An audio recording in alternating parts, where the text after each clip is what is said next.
ओम गण गणपते नमः। बोलिए गणेश भगवान की जय हो। बोलिए सियावर रामचंद्र भगवान की जय हो। पवन पुत्र हनुमान की जय हो। आज हम अपने सुनेंगे वाल्मीकि रामायण अयोध्या कांड का आगे का सर्ग।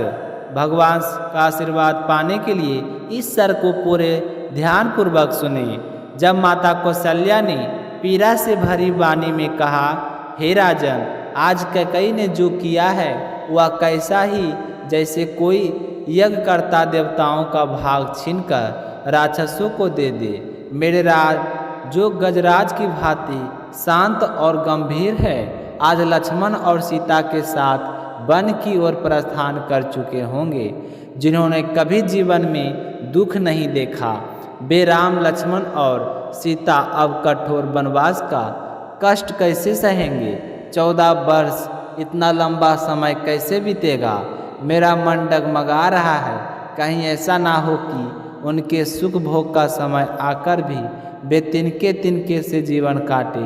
हे नाथ, जब नगरवासी मुझे यह शुभ समाचार सुनाएंगे कि राम, सीता और लक्ष्मण लौट आए हैं और अयोध्या नगरी उनके स्वागत में ध्वज पताकाओं से सज जाएगी, उसी क्षण की परीक्षा मेरे हृदय कब तक सह सकेगा। इतना कहकर माता कौशल्या कभी भविष्य की आशा में मुस्कुराती और कभी वर्तमान के दुख को देखकर आंसुओं में डूब जाती। उन्होंने आगे कहा, निश्चित ही मैंने पिछले जन्मों में कोई कठोर पाप किए होंगे, तभी यह दुख सहना पड़ रहा है। शायद मैंने बछड़ों को उनकी माताओं से दूर कर रखा होगा, तभी आज मेरे पुत्र को मुझसे छीन लिया गया।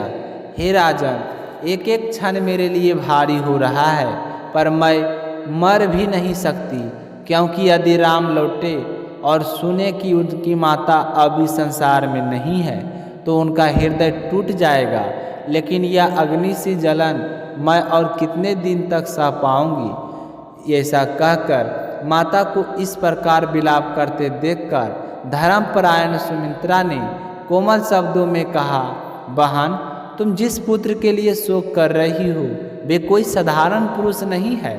श्री राम तो धर्म की मूर्ति है।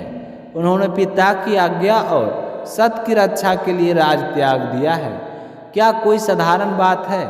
यह तो वही धर्म है जिसका पालन महापुरुष सदैव करते आए हैं। तुम धन्य हो कौशल्या, क्योंकि तुम्हारी कोख से श्री राम जैसे पुत्र ने जन्म लिया है।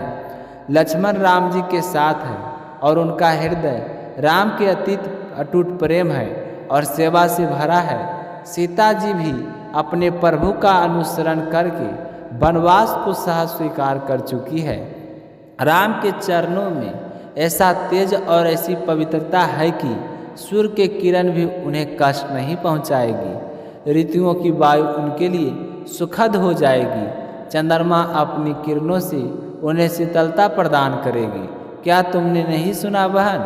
वही राम जिन्होंने राक्षसों का संहार किया, वही राम जिन्होंने स्वयं महर्षि विश्वामित्र ने दिव्य अस्त्र प्रदान किए, वे वन में भी निर्भय और विजयी रहेंगे। ऐसे पराक्रमी पुत्र के लिए रोना व्यर्थ है। माता सुमित्रा को इन धर्मयुक्त वचनों ने कौशल्या के हृदय को सांत्वना दी, लेकिन अयोध्या का हर हृदय उस समय राम के बिना शोक में डूबा था।